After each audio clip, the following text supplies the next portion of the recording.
একদা এক জনকীর্ণ বাজারে বাস করতেন এক দর্জি, যার নাম ছিল আব্দুল্লাহ। আব্দুল্লাহ ছিলেন একজন অত্যন্ত ধার্মিক, সৎ এবং বিনয়ী ব্যক্তি।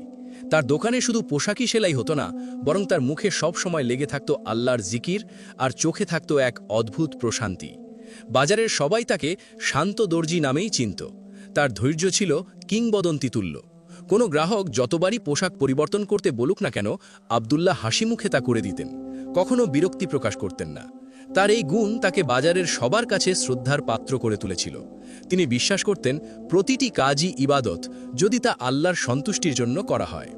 একই বাজারে আনাগোনা ছিল এক চোরের, যার নাম ছিল শামীম।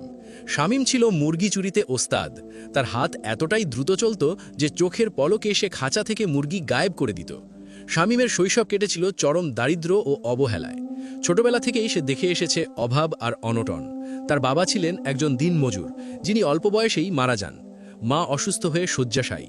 পরিবারের মুখে দুবেলা খাবার তুলে দেবার জন্য শামীমকে বেছে নিতে হয়েছিল এই অন্ধকার পথ। সে জানত তার কাজ ভুল, অন্যায়, কিন্তু ক্ষুধার তাড়নায় মায়ের চিকিৎসার খরচ জোগাতে সে বারবার এই পথেই ফিরে আসত।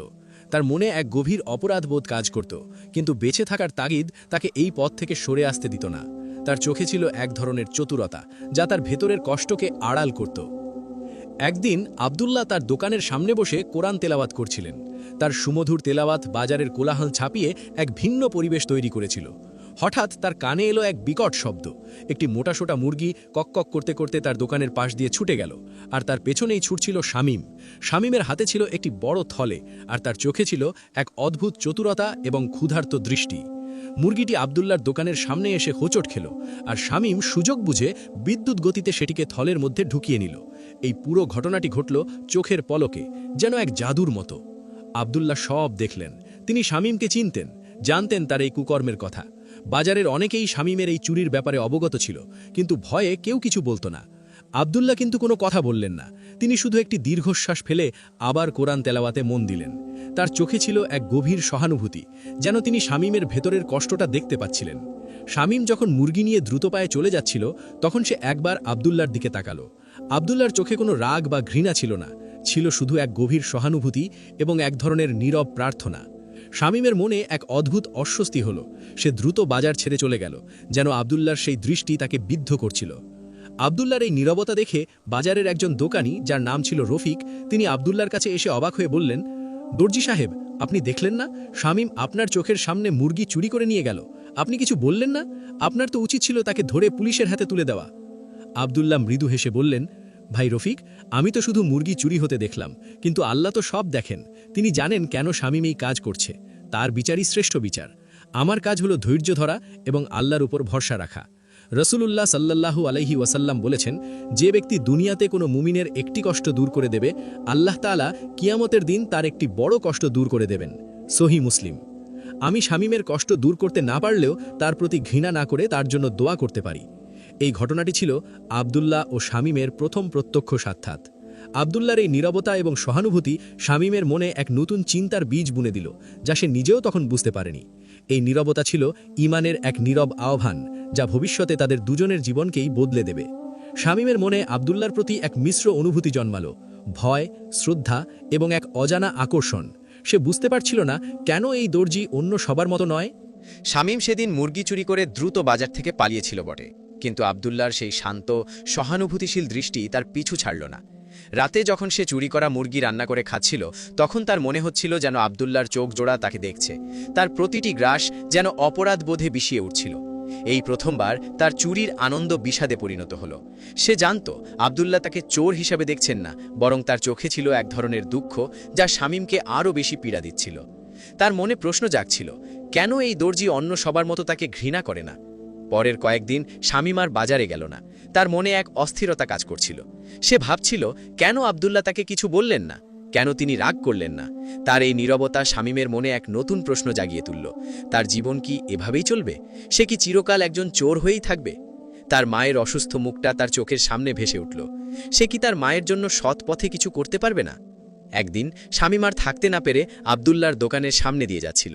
তার পা যেন আপনা আপনি আব্দুল্লাহর দোকানের দিকে চলে যাচ্ছিল। আব্দুল্লাহ তাকে দেখে মৃদু হাসলেন, সেই একই প্রশান্ত হাসি। শামীমের বুক ধুকপুক করে উঠল। সে ভাবল এবার হয়তো আব্দুল্লাহ তাকে তিরস্কার করবেন, তার অতীত নিয়ে কথা বলবেন। কিন্তু আব্দুল্লাহ শুধু বললেন, আসসালামু আলাইকুম ভাই শামীম, কেমন আছেন? অনেকদিন পর দেখা। শামীম অবাক হল, সে কোনো উত্তর দিতে পারল না, তার গলা শুকিয়ে গিয়েছিল। আব্দুল্লাহ তাকে দোকানের ভেতরে আসার ইশারা করলেন। শামীম ইতস্তত করে ভেতরে ঢুকল। আব্দুল্লাহ তাকে একটি গরম চা অফার করলেন। শামীম জীবনে এই প্রথমবার কোনো সৎ মানুষের কাছ থেকে এমন উষ্ণ অভ্যর্থনা পেল, যেখানে কোনো বিচার বা ঘৃণা ছিল না, ছিল শুধু আন্তরিকতা। আব্দুল্লাহ বললেন, ভাই শামীম, আমি জানি আপনি কেন অস্থির। আপনার ভেতরের ভালো মানুষটি আপনাকে কষ্ট দিচ্ছে। আপনার অন্তর আপনাকে বলছে যে এই পথ সঠিক নয়। শামীম মাথা নিচু করে রইল। আব্দুল্লাহ বললেন, আল্লাহ তাআলা পবিত্র কোরআনে বলেছেন, আর যে আল্লাহকে ভয় করে আল্লাহ তার জন্য পথ খুলে দেন এবং তাকে এমন উৎস থেকে রিজিক দান করেন যা সে কল্পনাও করতে পারে না। সূরা তালাক 2:3। আমাদের কাজ হলো আল্লাহর উপর ভরসা রাখা এবং ধৈর্য ধারণ করা। দুনিয়ার প্রতিটি সমস্যার সমাধান আল্লাহর হাতে। আব্দুল্লাহ আরও বললেন, একবার রাসূলুল্লাহ সাল্লাল্লাহু আলাইহি ওয়াসাল্লাম বলেছেন, মুমিনের অবস্থা আশ্চর্যজনক, তার সব কাজই তার জন্য কল্যাণকর।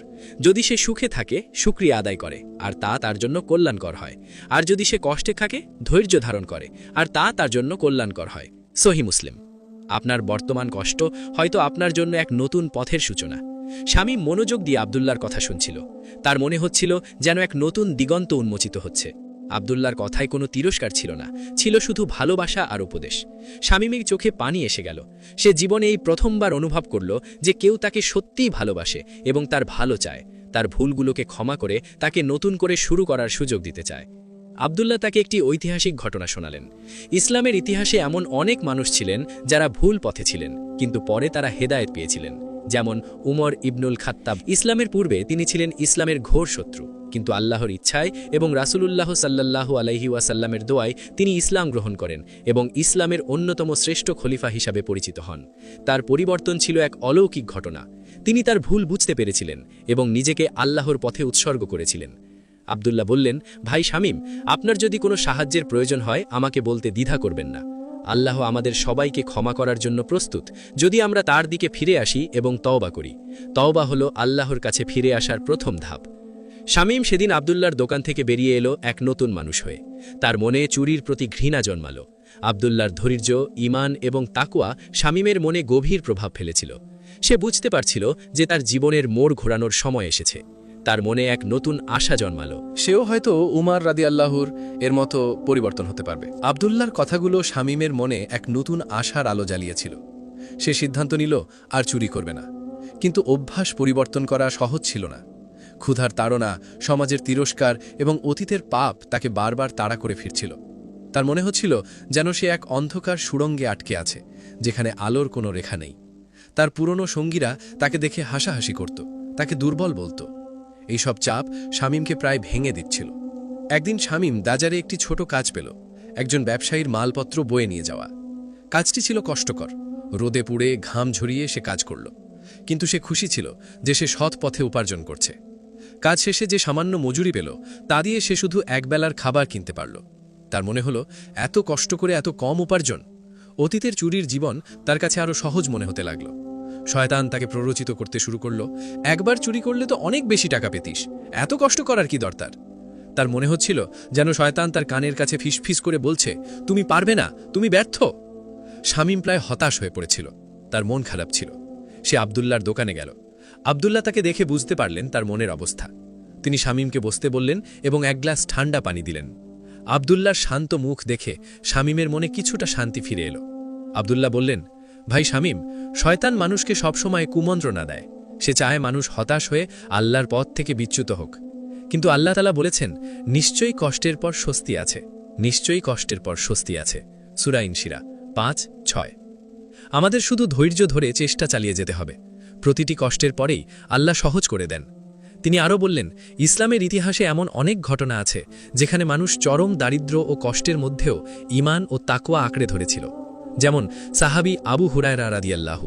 তিনি এতটাই দরিদ্র ছিলেন যে ক্ষুধার তাড়নায় মাঝে মাঝে মসজিদে নববীর দরজায় লুটিয়ে পড়তেন। মানুষ তাকে পাগল মনে করত, কিন্তু তিনি কখনো আল্লাহর পথ থেকে বিচ্যুত হননি। তিনি জানতেন আল্লাহর সাহায্য অবশ্যই আসবে। তার ধৈর্য এবং আল্লাহর প্রতি তার বিশ্বাস ছিল অটল। আব্দুল্লাহ শামীমকে একটি সেলাইয়ের কাজ শেখানোর প্রস্তাব করলেন। শামীম প্রথমে ইতস্তত করল। সেলাইয়ের কাজ তার মতো একজন চোরের জন্য? তার মনে হলো সে কি পারবে এই সূক্ষ্ম কাজ করতে?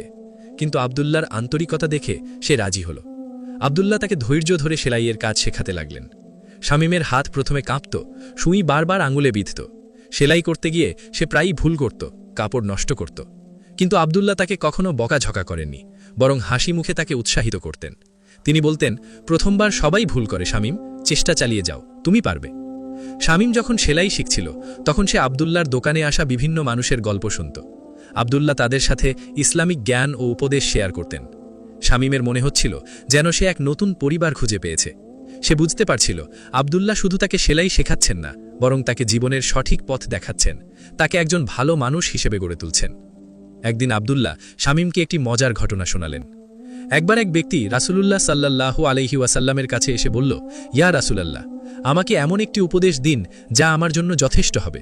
রাসূলুল্লাহ সাল্লাল্লাহু আলাইহি ওয়াসাল্লাম বললেন, রাগ করো না। লোকটি বারবার একই প্রশ্ন করল, আর রাসূলুল্লাহ সাল্লাল্লাহু আলাইহি ওয়াসাল্লাম প্রতিবারই বললেন, রাগ করো না। সহিহ বুখারী। আব্দুল্লাহ হাসতে হাসতে বললেন, দেখো, রাগ নিয়ন্ত্রণ করা কতটা গুরুত্বপূর্ণ। ধৈর্যই হলো এর চাবিকাঠি। রাগ মানুষকে ভুল পথে পরিচালিত করে, আর ধৈর্য মানুষকে সঠিক পথে রাখে। শামীম আব্দুল্লাহর কথাগুলো গভীরভাবে উপলব্ধি করল। সে বুঝতে পারল ধৈর্য এবং আল্লাহর উপর ভরসাই তাকে এই কঠিন পথ পাড়ি দিতে সাহায্য করবে। তার মনে এক নতুন শক্তি সঞ্চারিত হল। সে প্রতিজ্ঞা করল, যত বাধাই আসুক না কেন সে আর কখনো চুরির পথে ফিরে যাবে না। সে এখন বুঝতে পারছিল সৎ পথে উপার্জন করা কঠিন হলেও তাতে এক ধরনের শান্তি আছে যা চুরির টাকায় কখনো পাওয়া যায় না। আব্দুল্লাহর তত্ত্বাবধানে শামীমের সেলাইয়ের কাজ দ্রুত উন্নতি লাভ করল। তার হাতের কাজ নিখুঁত হতে শুরু করল এবং আব্দুল্লাহ তাকে ছোট ছোট কাজ দিতে লাগলেন। শামীম এখন সৎ উপার্জনে জীবনযাপন করছে, যদিও তা ছিল সীমিত। তার চেহারায় ফিরে এসেছে এক নতুন প্রশান্তি যা আগে কখনো ছিল না। তার চোখে এখন আর সেই চতুরতা নেই, আছে এক ধরনের বিনয় ও আত্মবিশ্বাস। বাজারের মানুষজনও তার পরিবর্তন লক্ষ্য করতে শুরু করল। কেউ কেউ তাকে দেখে হাসত, কেউ কেউ অবাক হতো, আবার কেউ কেউ তার এই পরিবর্তনকে সাধুবাদ জানাত। তবে কিছু মানুষ ছিল যারা তাকে এখনও সন্দেহের চোখে দেখত। তাদের কাছে একজন চোর কখনো ভালো হতে পারে না। শামীম এই সব উপেক্ষা করে তার কাজ করে যেত। সে আব্দুল্লাহর কাছ থেকে শুধু সেলাই নয়, বরং জীবনের অনেক মূল্যবান শিক্ষা লাভ করছিল। আব্দুল্লাহ তাকে শিখিয়েছিলেন কিভাবে ছোট ছোট নেক আমল দিয়ে আল্লাহর নৈকট্য লাভ করা যায়, কিভাবে মানুষের প্রতি সহানুভূতিশীল হতে হয়। শামীম এখন নিয়মিত মসজিদে যেত, নামাজ পড়ত এবং কোরআন তেলাওয়াত করত। তার হৃদয় এখন আল্লাহর জিকিরে পূর্ণ। একদিন আব্দুল্লাহ শামীমকে একটি গুরুত্বপূর্ণ কাজ দিলেন, একটি বিশেষ পোশাক সেলাই করা, যা একজন ধনী বণিকের জন্য তৈরি হচ্ছিল। পোশাকটি ছিল অত্যন্ত মূল্যবান, রেশম ও জরির কাজ করা। শামীম অত্যন্ত মনোযোগ দিয়ে কাজটি করছিল। তার মনে ছিল এক অদ্ভুত আনন্দ, কারণ সে এখন তার মেধা ও শ্রম দিয়ে উপার্জন করছে এবং তার কাজ আব্দুল্লাহর মতো একজন সৎ মানুষের জন্যে। সেলাইয়ের প্রতিটি ফোড়ে যেন তার নতুন জীবনের প্রতিচ্ছবি ফুটে উঠছিল। কিন্তু নিয়তির খেলা বড়ই অদ্ভুত। একদিন যখন শামীম দোকান বন্ধ করে বাড়ি ফিরছিল, তখন তার সাথে দেখা হলো তার পুরনো সঙ্গীদের। তারা ছিল সেই দলের সদস্য যারা শামীমের সাথে মুরগি চুরি করত। তারা শামীমকে দেখে হাসাহাসি শুরু করল। তাদের চোখে ছিল ব্যঙ্গ আর অবজ্ঞা। কিরে শামীম, তুই নাকি এখন দর্জি হয়েছিস? একজন ব্যঙ্গ করে বলল। আমাদের সাথে চল, আজ রাতে একটা বড় হাত আছে, অনেক মুরগি পাওয়া যাবে। আর এবার শুধু মুরগি নয়, সাথে আরও অনেক কিছু। শামীমের মনে এক তীব্র দ্বন্দ্ব শুরু হলো। তার পুরনো জীবন তাকে হাতছানি দিচ্ছিল। এক মুহূর্তে তার মনে হলো আব্দুল্লাহর দোকানে যে সামান্য উপার্জন হয় তা দিয়ে তার মায়ের চিকিৎসা এবং পরিবারের ভরণপোষণ কিভাবে চলবে। তার মনে শয়তান আবার কুমন্ত্রণা দিতে শুরু করল। এক রাতের চুরি তোর সারা মাসের উপার্জনের চেয়ে বেশি হবে। কিন্তু পরক্ষণেই তার মনে পড়ল আব্দুল্লাহর কথা, তার উপদেশ এবং আল্লাহর উপর ভরসা রাখার কথা। তার মনে পড়ল সেই হাদিস যেখানে রসুলুল্লাহ সাল্লাল্লাহু আলাইহি ওয়াসাল্লাম বলেছেন, হালাল উপার্জন ফরজের পর একটি ফরজ, বাইহাকি। সে দৃঢ় কণ্ঠে বলল, না ভাই, আমি আর ওই পথে নেই। আমি এখন সৎ পথে জীবনযাপন করি। আমার আল্লাহ আমাকে হালাল উপার্জনের পথ দেখিয়েছেন। তার সঙ্গীরা তাকে নিয়ে ঠাট্টা মশকরা পড়তে লাগল। তারা তাকে দুর্বল, ভীরু বলে আখ্যায়িত করল। তারা বলল, তুই তো ভীরু, তোর মতো দুর্বল মানুষ দিয়ে কিছুই হবে না। শামীমের রাগ হচ্ছিল, তার রক্ত গরম হয়ে উঠছিল। কিন্তু সে আব্দুল্লাহর সেই হাদিসের কথা মনে করল যেখানে রাসূলুল্লাহ সাল্লাল্লাহু আলাইহি ওয়াসাল্লাম বারবার রাগ না করার উপদেশ দিয়েছিলেন। সে ধৈর্য ধরল এবং তাদের কথা উপেক্ষা করে নিজের পথে চলতে লাগল। তার এই নীরবতা এবং দৃঢ়তা তার সঙ্গীদের অবাক করে দিল। পরের দিন সকালে আব্দুল্লাহর দোকানে এক নতুন বিপদ দেখা দিল। ধনী বণিকের জন্য সেলাই করা পোশাকটি দোকান থেকে চুরি হয়ে গেছে। আব্দুল্লার মাথায় যেন আকাশ ভেঙে পড়ল। এই পোশাকটি ছিল অত্যন্ত মূল্যবান, রেশম ও জরির কাজ করা, এবং এর ক্ষতিপূরণ দেওয়া তার পক্ষে অসম্ভব ছিল। তার সারা জীবনের সঞ্চয় দিয়েও এই ক্ষতিপূরণ করা সম্ভব ছিল না। বাজারের সবাই আব্দুল্লার দোকানে ভিড় জমালো। কেউ কেউ শামীমের দিকে সন্দেহের চোখে তাকাতে লাগলো। তাদের মনে হলো শামীম হয়তো তার পুরনো অভ্যাস ছাড়তে পারেনি, হয়তো সে এই সুযোগের অপেক্ষায় ছিল। শামীম নিজেও খুব ভয় পেয়ে গেল। সে জানত তার অতীত তাকে ছাড়বে না, এবং এই ঘটনা তাকে আবার পুরনো অবস্থানে ফিরিয়ে দেবে। তার চোখে পানি এসে গেল। আব্দুল্লাহ কিন্তু শান্ত ছিলেন। তার মুখে কোনো দুশ্চিন্তার ছাপ ছিল না, ছিল শুধু এক ধরনের দৃঢ়তা। তিনি শুধু বললেন, ইন্না লিল্লাহি ওয়া ইন্না ইলাইহি রাজিউন। আমরা তো আল্লাহরই এবং আমরা তারই কাছে ফিরে যাব। আল্লাহ যা করেন ভালোর জন্যই করেন। তিনি শামীমের দিকে তাকালেন এবং বললেন, শামীম, তোমার উপর আমার পূর্ণ বিশ্বাস আছে। তুমি এই কাজ করতে পারো না। তোমার পরিবর্তন আমি নিজের চোখে দেখেছি। আব্দুল্লাহর এই কথাগুলো শামীমের মনে এক নতুন শক্তি জোগালো। সে বুঝতে পারল আব্দুল্লাহ তাকে শুধু সেলাই শেখাননি, বরং তাকে বিশ্বাস করতেও শিখিয়েছেন। এই বিশ্বাস ছিল তার জন্য সবচেয়ে বড় উপহার। শামীম প্রতিজ্ঞা করল, যেভাবেই হোক সে এই চোরকে খুঁজে বের করবে এবং আব্দুল্লাহর সম্মান রক্ষা করবে। তার ঈমান ও তাকওয়ার এক কঠিন পরীক্ষা শুরু হলো। এই পরীক্ষা ছিল তার নতুন জীবনের সবচেয়ে বড় চ্যালেঞ্জ। সে জানত এই পরীক্ষায় তাকে উত্তীর্ণ হতেই হবে, আব্দুল্লাহর বিশ্বাস এবং আল্লাহর প্রতি তার নিজের বিশ্বাসকে রক্ষা করার জন্যে। আব্দুল্লাহর বিশ্বাস শামীমকে নতুন করে বাঁচতে শেখালো। তার উপর আব্দুল্লাহর অটল আস্থা শামীমের মনে এক অদম্য শক্তি জোগালো। সে প্রতিজ্ঞা করল, যেভাবেই হোক সে এই চুরির রহস্য উন্মোচন করবে এবং আব্দুল্লাহর সম্মান রক্ষা করবে। তার অতীতের অভিজ্ঞতা তাকে এই কাজে সাহায্য করতে পারে বলে সে মনে করল। চোরদের মনস্তত্ত্ব, তাদের চলাচলের পথ এবং তাদের লুকোনোর জায়গা সম্পর্কে তার ভালো ধারণা ছিল। সে জানত চোরেরা সাধারণত কোথায় আশ্রয় নেয়, কিভাবে তারা তাদের চুরি করা মাল লুকিয়ে রাখে। শামীম প্রথমে বাজারের আশেপাশে ঘুরতে লাগল। সে চোরদের সম্ভাব্য আড্ডাখানাগুলোতে নজর রাখল। তার পুরনো সঙ্গীরা তাকে দেখে উপহাস করলেও শামীম তাদের কথায় কান দিল না। সে জানত তার লক্ষ্য অনেক বড়, আব্দুল্লাহর নির্দোষিতা প্রমাণ করা এবং চোরকে খুঁজে বের করা। সে বাজারের প্রতিটি অলিগলি, প্রতিটি লুকোনো স্থান খুঁটিয়ে খুঁটিয়ে দেখতে লাগল। তার চোখ এখন আর চুরির সুযোগ খুঁজছে না, খুঁজছে সত্যের সন্ধান। সন্ধ্যায় শামীম একটি পুরনো ভাঙা বাড়ির কাছে গেল, যেখানে আগে চোরেরা প্রায়ই জড়ো হতো। সেখানে সে শুনতে পেল কিছু ফিসফিসানি। একজন বলছিল, দর্জিটা তো শেষ, এত দামি পোশাক চুরি হয়েছে, এখন সে কি করবে? আরেকজন বলল, চোরটা খুব চালাক ছিল, কেউ টেরও পায়নি। শামীম বুঝতে পারল এই চুরির পেছনে তার পুরনো সঙ্গীদের হাত নেই, এটা অন্য কোনো চোরের কাজ। সে আরও মনোযোগ দিয়ে শুনতে লাগল। হঠাৎ তার কানে এলো একটি নাম, মফিজ। মফিজ ছিল বাজারের একজন নতুন চোর, যে সম্প্রতি এই এলাকায় এসেছে। তার চুরির ধরন ছিল ভিন্ন। সে সাধারণত ছোটখাটো জিনিস চুরি করত, কিন্তু এবার সে বড় হাত দিয়েছে। শামীম জানত মফিজের স্বভাব, সে বড় কিছু চুরি করলে তা নিয়ে গর্ব করে বেড়াত। শামীম মফিজের খোঁজে বের হলো।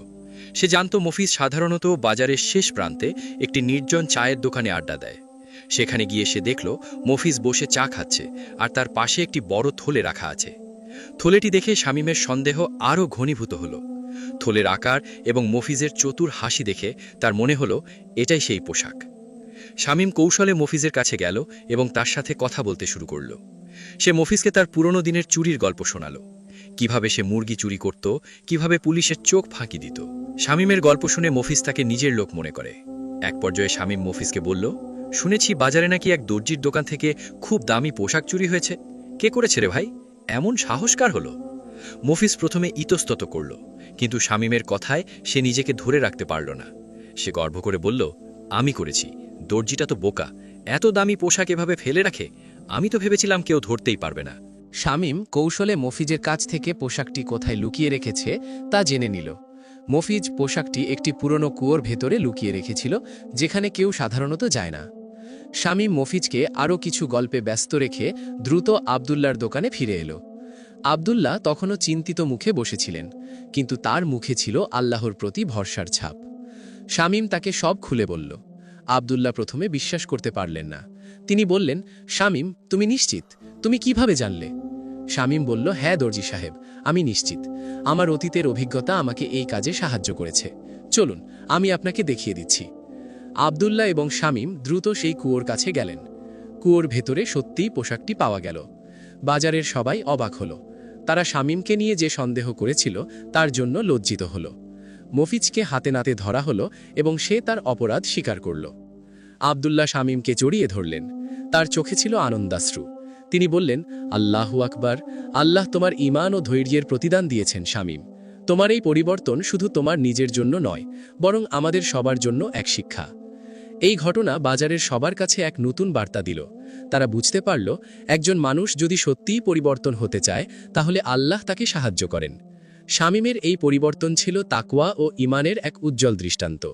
তার অতীতের অন্ধকার জীবন এখন আলোর পথে রূপান্তরিত হয়েছে।